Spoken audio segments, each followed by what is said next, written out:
Hello friends, स्वागत है आपका मेरे इस यूट्यूब चैनल मोटिवेट विद अनु @अनु शुभम जायसवाल में।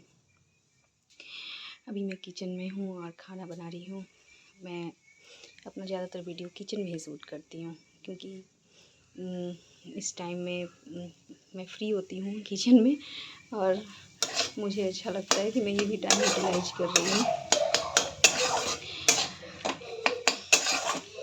आज मैं आप सबको बताना चाहूँगी आज से 3 साल पहले लगभग 3 साल पहले जो मेरी स्थिति थी उसके बारे में। क्योंकि आज से लगभग 3 साल पहले ही मेरे साथ ये दर्दनाक हादसा हुआ था। मेरे पति कोविड के दौरान चले गए थे। तो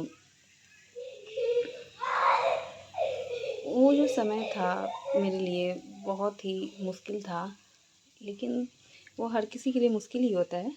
लेकिन मैं यहाँ ये बताना चाह रही हूँ कि कोई भी मुश्किल हालात मुश्किल तो होता है, लेकिन लोगों द्वारा कितना मुश्किल बनाया जाता है। मैं आपको ये बताना चाह रही हूँ कि जब मेरे हालात उस टाइम ऐसे थे तो मुझे लगा था कि फैमिली हो, समाज हो, ये लोग मतलब मुझे अंदाज़ नहीं था कि ये लोग किस हद तक किसी को टॉर्चर करना पसंद करते हैं, किसी को मतलब अंडर एस्टिमेट करना पसंद करते हैं। मुझे कोई भी एक्सपीरियंस नहीं थी, मुझे इतना मतलब लोग गिरते हैं इसका अंदाज़ा नहीं था। लेकिन मैंने अपने बुरे वक्त में ये सब फेस किया। मैंने देखा कि फैमिली के लोग जो होते हैं या समाज के लोग, उन्हें ये लगता है कि ये कहीं पर बैठ कर रोती रहे और हम लोग बस एक संतावना की रोटी फेंकती रहें और इसे इसका कुछ भी नहीं दिया जाए, इसे इसका हक तो बिल्कुल भी नहीं दिया जाए। ये तो मैं जानती हूँ, ये तो मेरे ही अनुभव है कि लोग इतनी निगेटिविटी अपने अंदर लाते हैं, इतनी निगेटिविटी फैलाते हैं कि वे ये भूल जाते हैं कि ये भी एक लड़की है, इसका भी कोई वजूद है और इसे फ़िलहाल सपोर्ट की ज़रूरत है, ना कि आप लोग के गंदी राजनीति की। लेकिन लोग करते हैं, लोग ऐसा ही करते हैं, ज़्यादातर लोग ऐसा ही करते हैं और बहुत मुश्किल होता है वो समय जब लोगों की इतनी नफ़रत मतलब लोगों की इतनी घटिया राजनीति को झेलना पड़ता है हम लोगों को। एक तो टूटा हुआ सब कुछ, सपना टूटा हुआ सब कुछ, और उस वक्त आप सोचिए कितना ही टफ समय होता है जब लोग आपके साथ ऐसा व्यवहार करते हैं। तो उस टाइम में अपने को संभालना, समेटना और संयमित रखना बहुत मुश्किल होता है, बहुत। मैं तो भगवान से ये प्रार्थना करती हूँ कि भगवान कभी किसी की लाइफ में ऐसी मुसीबत ना लाए, क्योंकि लोग जो होते हैं ना उस टाइम सबसे पहले ये ढूंढना शुरू करते हैं कि मैं इस लड़की के अंदर क्या निगेटिविटी निकाल दूँ, मैं इसे कितना बदनाम कर दूँ, मैं इसके अंदर क्या ऐसा कर दूँ कि मतलब ये खुद ही जीना छोड़ दे। मतलब ऐसा माहौल तैयार किया जाता है, एक निगेटिव लोगों द्वारा आपके खिलाफ एक ऐसा मोर्चा खोल दिया जाएगा कि बहुत टफ होता है उसमें अपने आप को संभाल के रखना और इन सब चीज़ों से बचना। तो ये मेरे एक्सपीरियंस रहे हैं, ये मेरे अनुभव हैं। तो मैं उन सारी लड़कियों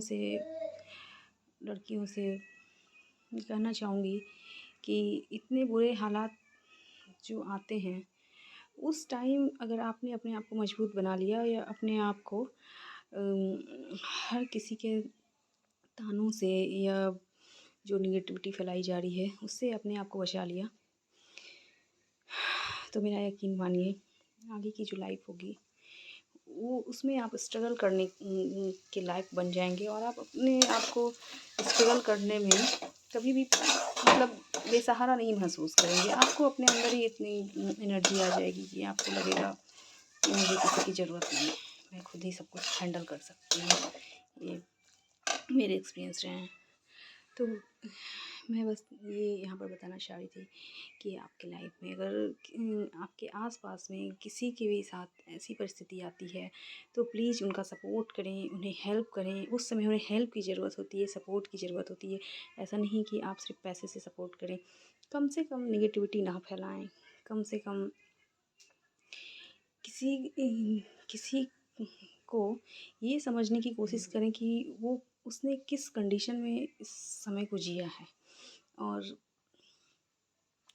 सबसे मूल बात मैं ये कहना चाहूँगी कि कभी भी किसी के बहकावे में या किसी के कहने पर किसी का एक कैरेक्टर अपने मन में ना बनाएं, जब तक कि आप उनसे मिले नहीं हैं या उनके बारे में जानते नहीं हैं। क्योंकि आप एक बात को माने ना माने, ये बात 100% सच है। जो लोग सक्सेस होते हैं, जो लोग आगे बढ़ते हैं, उनके ही पीछे नेगेटिव लोगों ज़्यादा लगते हैं, क्योंकि उन्हें उनको हराना होता है और वो उनके बारे में कुछ ना कुछ फैलाते ही रहते हैं। तो कम से कम दूसरे की बातों में आकर आप किसी को इतना दुःख, इतना तकलीफ़ ना दें कि वो इंसान टूट जाए। क्योंकि हो सकता है आपके द्वारा दिया गया दुःख, तकलीफ़ उस इंसान को मार भी दे, वो सुसाइड भी कर ले। लेकिन इतना आप भी जान लें कि आप जो आज करेंगे वो उसका परिणाम कभी न कभी तो आपको भी मिलना है। ऐसा तो नहीं है कि वो आपको नहीं मिलेगा। तो कम से कम मैं आप लोगों से ये कहना चाह रही हूँ कि समाज में आप सब जितने भी लोग हैं, सामाजिक हैं, तो कम से कम अपने आस-पास या जो भी जितनी भी इस तरह के केसेस हैं या लड़कियां हैं जिनके बारे में उनके फैमिली द्वारा उनके बुरे वक्त में उनके साथ बुरा बर्ताव किया जा रहा है या उनके प्रति निगेटिविटी फैलाई जा रही है, तो कम से कम आप उसके हिस्सेदार ना बने। आप कोई हेल्प नहीं कर सकते, कोई बात नहीं, आप हेल्प मत कीजिए, लेकिन कम से कम इसके हिस्सेदार मत बनिए। और हिस्सेदार तब बनिए जब आपको सच्चाई मालूम हो, क्योंकि सच्चाई जो होती है वो इतनी आसानी से सबको मालूम नहीं होती। क्योंकि जो सही लोग हैं उनके पास टाइम कहाँ है अपनी सच्चाई साबित करने का। उनके पास तो हमेशा ही कुछ संघर्ष ही रहा है, वो संघर्ष कर रहे हैं, उनके पास समय नहीं है आपको अपनी सच्चाई बताने का। लेकिन जो नेगेटिव लोग हैं, जो उनको फेल्योर साबित करना चाहते हैं, उनके पास टाइम है, वो उनके प्रति अपनी निगेटिविटी फैला रहे हैं। तो मेरा आप लोगों से अनुरोध है कि कम से कम आप इसके हिस्सेदार ना बने, कम से कम समाज में ऐसी गंदगी ना फैलाएं, कम से कम किसी भी लड़की के लाइफ में इस तरह के ज़हर न घोलें कि वो मरने पर मजबूर हो। क्योंकि हर लड़कियां इतनी मजबूत नहीं होती है, हर लड़कियां हर चीज़ को नहीं झेल पाती हैं। मैं भी इतनी मजबूत नहीं थी, मैं भी इस सब को झेलना नहीं चाहती थी, झेल नहीं पा रही थी। मुझे भी लगता था कि ये लाइफ़ ख़त्म हो जाए, लेकिन मेरी जो एक प्यारी सी बच्ची है, मैं बस उसे देख कर जी रही हूँ। मुझे लगता है कि अगर अगर मैंने इस स्ट्रगल को नहीं झेला तो इस बच्ची का क्या होगा। तो कम से कम आगे कोई लड़की की लाइफ में ऐसा ना हो, इसके लिए मेरा आप लोगों से अनुरोध है कि आप लोग सामाजिक बनिए और किसी भी बात के सच को जानने के बाद ही उसके बारे में कुछ कहिए। आज की वीडियो में इतना ही, मिलते हैं फिर अपने नेक्स्ट वीडियो में।